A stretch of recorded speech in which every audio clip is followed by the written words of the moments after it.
ಪ್ರಪಂಚದಲ್ಲಿ ಅತಿ ಹೆಚ್ಚು ಮಜ್ಜಿಗೆ ಕುಡಿಯುವ ದೇಶವಾಗಿದೆ ಭಾರತ.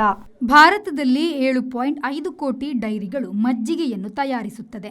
ದೇಶದ ಅರ್ಧಕ್ಕರ್ಧ ಮಂದಿ ಪ್ರತಿನಿತ್ಯ ಮಜ್ಜಿಗೆಯನ್ನು ಬಳಸುತ್ತಾರೆ.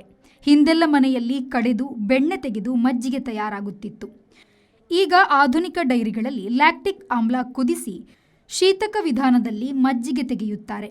ಮಜ್ಜಿಗೆ ತಯಾರಿಕೆ ಬಳಕೆಯಲ್ಲಿ USA 2ನೇ ಸ್ಥಾನದಲ್ಲಿದೆ. ಬೇಕಿಂಗ್ ಕೆಲವು ಆಹಾರಗಳಲ್ಲೂ ಮಜ್ಜಿಗೆಯನ್ನು ಬಳಸಲಾಗುತ್ತದೆ. 3ನೇ ಸ್ಥಾನದಲ್ಲಿ ಜರ್ಮನಿ ಇದೆ. ಆರೋಗ್ಯ ಪಾನೀಯ ಎಂದು ಬಳಸುತ್ತಾರೆ. France, Russia, China, New Zealand, Pakistan, Netherlands ಇತರ ಪ್ರಮುಖ ಮಜ್ಜಿಗೆ ಬಳಸುವ ದೇಶವಾಗಿದೆ. Bureau report, V4 news, Delhi. Vasudeva Stores, store for your inner needs. Visit us to find trendy innerwear from major brands.